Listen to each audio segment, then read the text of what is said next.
everyone, welcome to this week's art vlog. As promised, I've run the camera on the first stages of putting in the chicken, so I will drop that in. I'll get straight onto it. So, wanting to recreate something of that chicken page, and using this little print technique, I'm just going to cut from a plastic bag a panel, a rectangle, nothing too precise, and that's going to give me the ability to print here. If you want to do your ground, you can cut a panel for that also.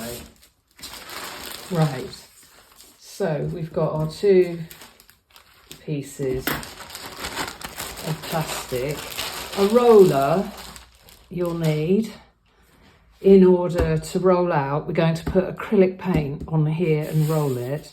But the first thing to do, the first thing I did with this chicken was I drew a chicken and cut it out. I drew it on card. This is my chicken template.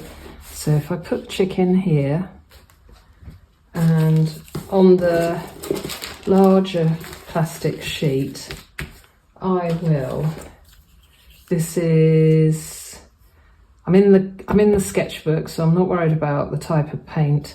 This is a cerulean hue, Daler Rowney small. So you can mix your colours, a little bit of white, and now I'm just going to roll that.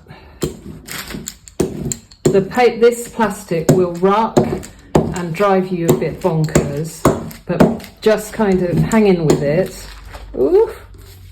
until you get a nice evenish coat. I'm not worried about roller marks. I think that'll all add to it. I might have a touch too much paint there. Right, so we push down.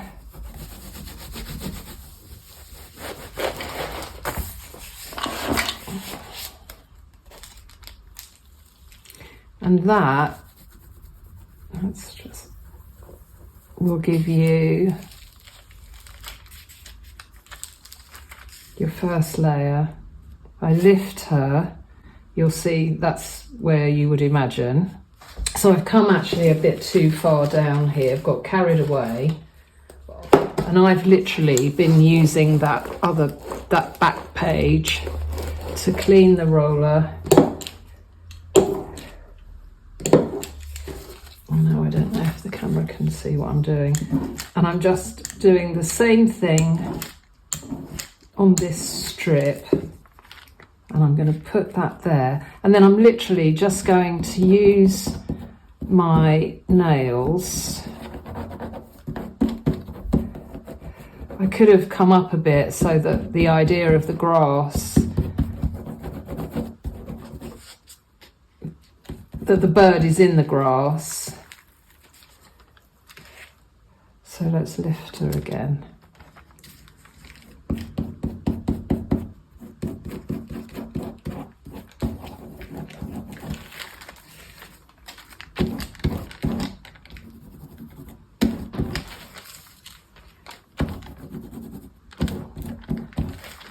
I want it to look more nesty. You can build this. Oh, it's so rewarding. Wait for that to dry and go in with the Pilot pen. If you don't like the marks that have come out here, now forget the printing process. Go in with a little brush. You can create whatever effect you like. If you just want to pull that out.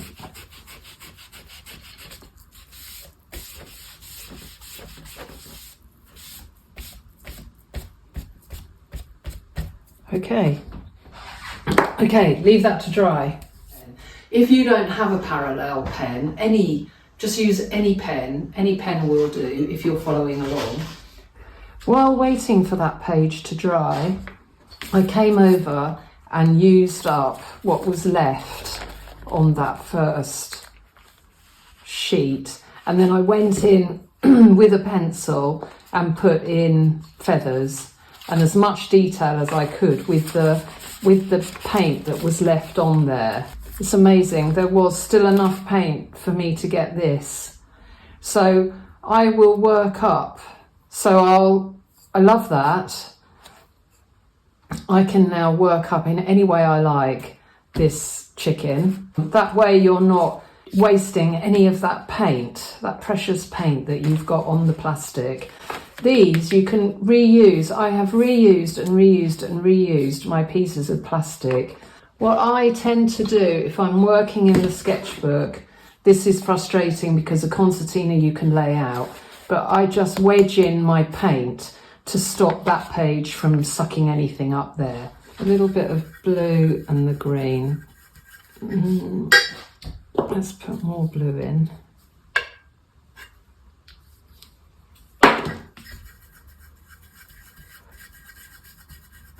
That gives a nice sort of petrol.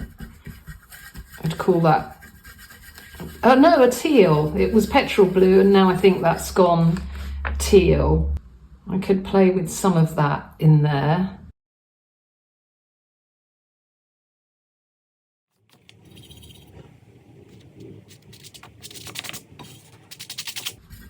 It might just give me a bit of depth. If you don't care for it, be quick and you can get out what you don't want.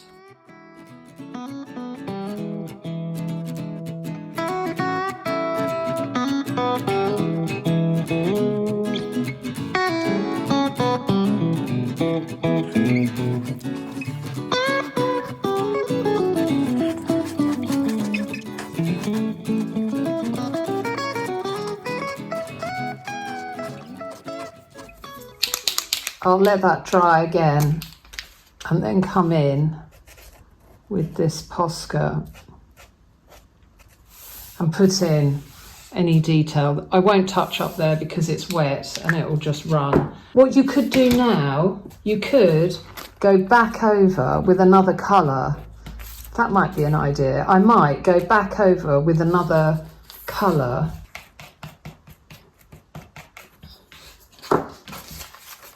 So if I just come in a little bit of yellow, let's see. Ooh.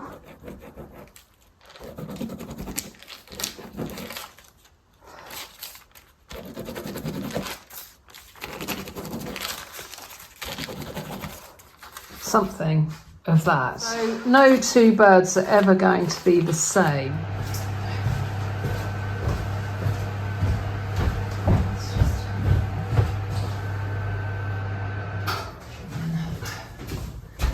The things that make you feel happy.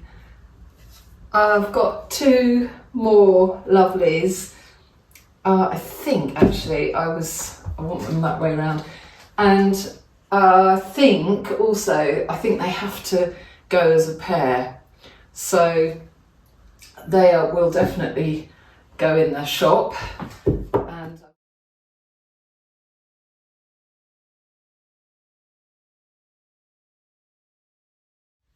I put down leftover paint yesterday as a background for one of the chairs, for the orange chair, and then I went over and put it near the red, and I shouldn't have, so I got as much of as I could. But I think this morning I need to just rectify that, so I think we'll go down and be amongst the chairs. The chair update.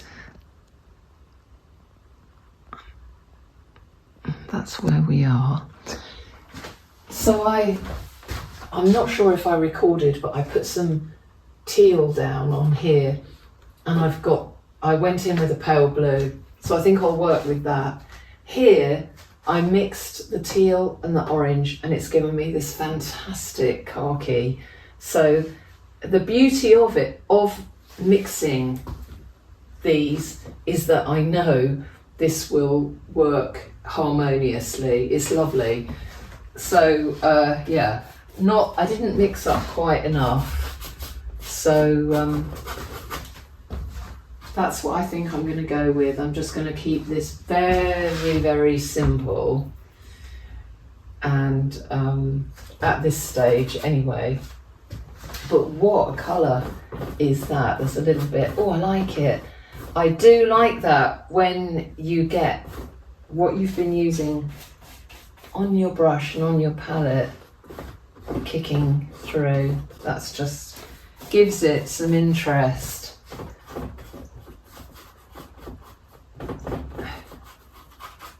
Yeah, I like that a lot.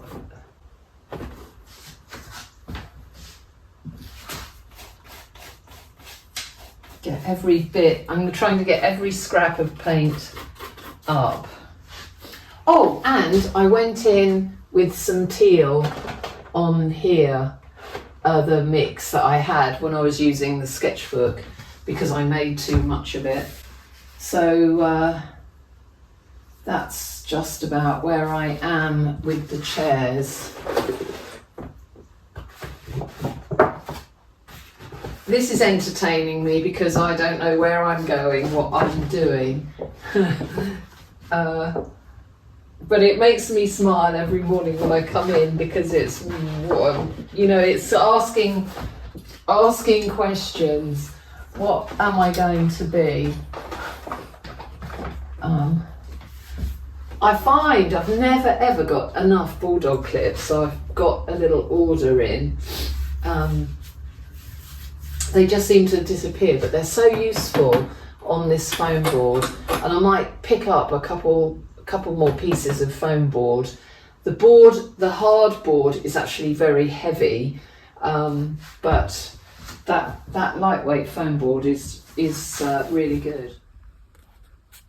I'm using the frame just to help me out. This is the stage I'm at the moment. I went in and made a bit of mud here, but I can use the Posca pens. I don't feel that she's finished yet, but what I did do, that's as it was, that shadow print, leftovers. I went in again and I like her enormously. What I did here, I used the parallel pen while this little light wash of acrylic was wet, damp. And as you can see, it's just fuzzed out the edges a little bit. And I'm really like that effect. So the possibilities are endless here. And you don't always know what you're going to get. And I think that's the joy of it.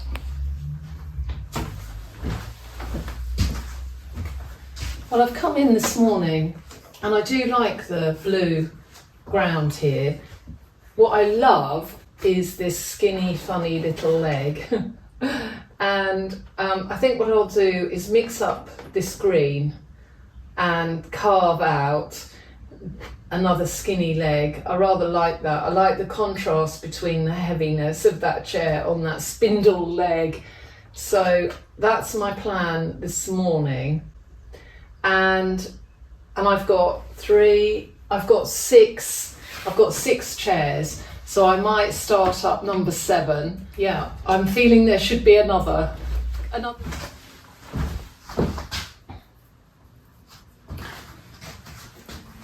This is a mix then of pale olive green and white, and I just love how you can carve away.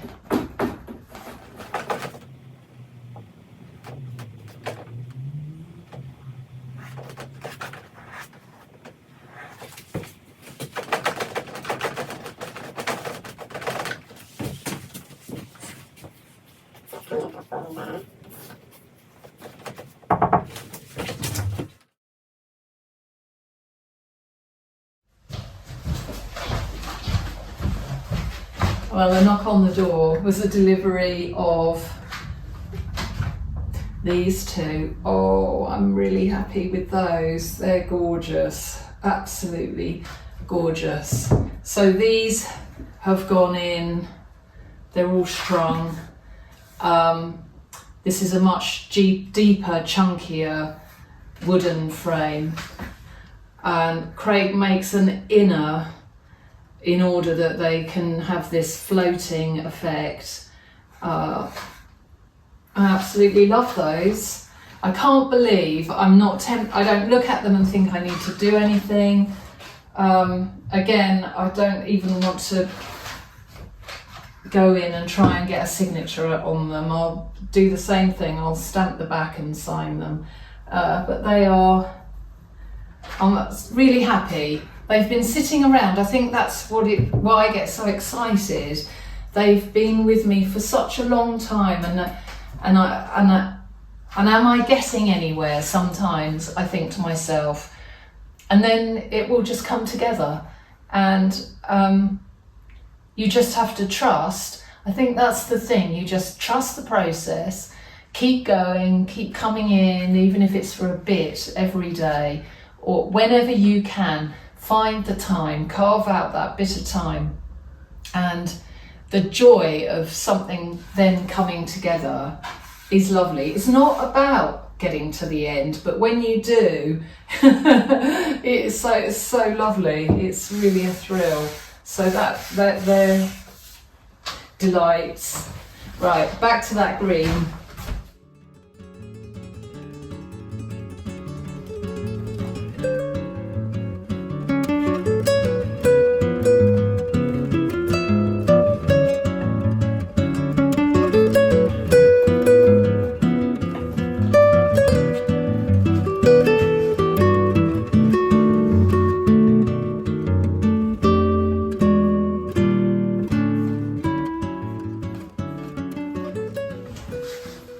So I had that shadow.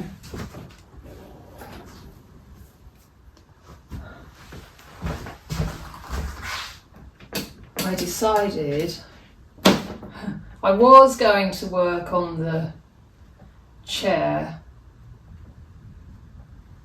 but I'm actually thinking about a tiled floor. This morning I was looking through a fantastic book I've got on Peter Doig, and isn't it funny, I've been thinking about Bonnarding, and he's come up again. Peter Doig makes a fantastic point. So I'll bring that book up. Right, something's all a bit odd here, isn't it? That needs to go a bit more like that, maybe. Oof.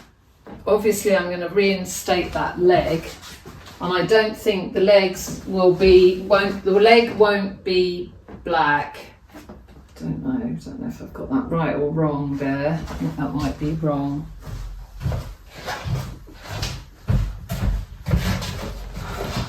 I'm just going to grab the book,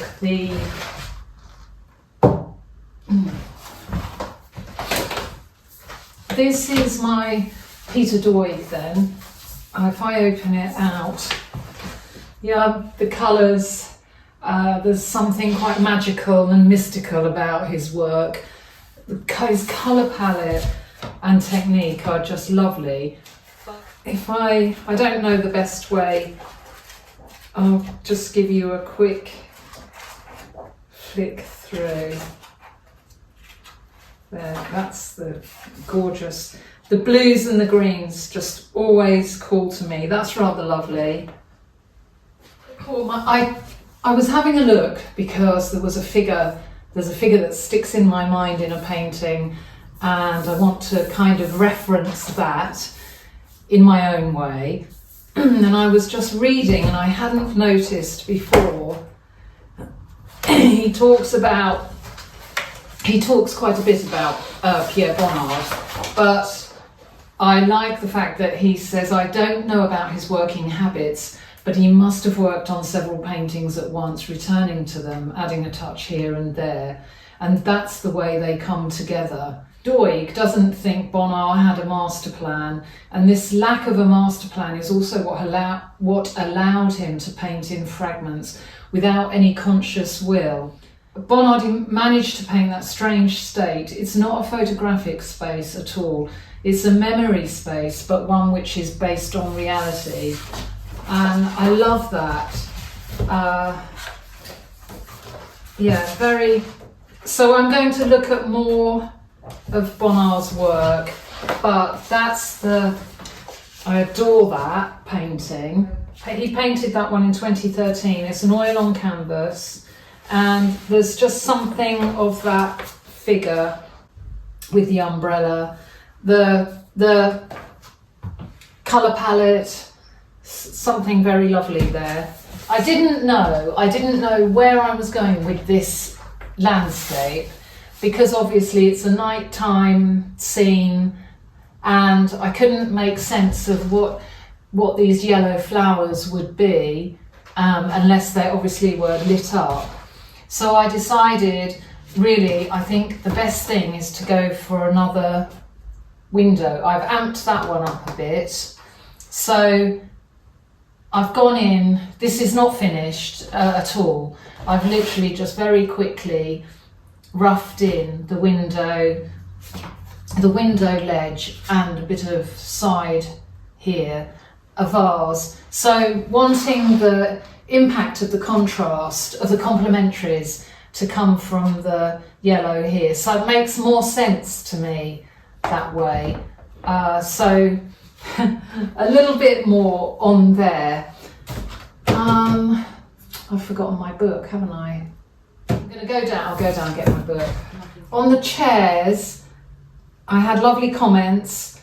Kaylin, Laurie, quite a few of you suggested a blanket over one of the arms, a throw or a scarf on the chair. Some of you like it empty. And Michelle, floral pillow in big pinks and oranges. So they're lovely suggestions and things that I'll run again and try. So I'm very grateful, thank you. I will carry on with the chairs. I might start a little bit on the figures as well as continuing with chairs. I think I've got to a point where I'm just going to, next week, I'll just dabble around and see what calls me. One painting that definitely keeps taking my eye is the Sissinghurst painting in the Jackson frame. I'll grab it. So it's been hanging for a little while, and now I can see adjustments definitely need to be made. What else for next week? Okay, whatever you're working on, whatever you're Bonnarding and dabbling about with, be patient with everything. I can't believe those words come from me. Be patient, move things around. Don't worry about giving things a bit of time. Don't worry about starting something up if you haven't finished something else. But most of all, really enjoy it, engage with it, and have a lovely time with it. That is the main thing. The main point is for you to really reap the reward of being creative and the process of being creative. Have a lovely, lovely week, everyone. Hopefully by next week this head cold will have gone. It's been hanging on. I've just bumped into my neighbour dog walking, and he's had it for 3 weeks, so there's definitely something going around. But keep well and keep painting, and I will see you next week. Bye for now.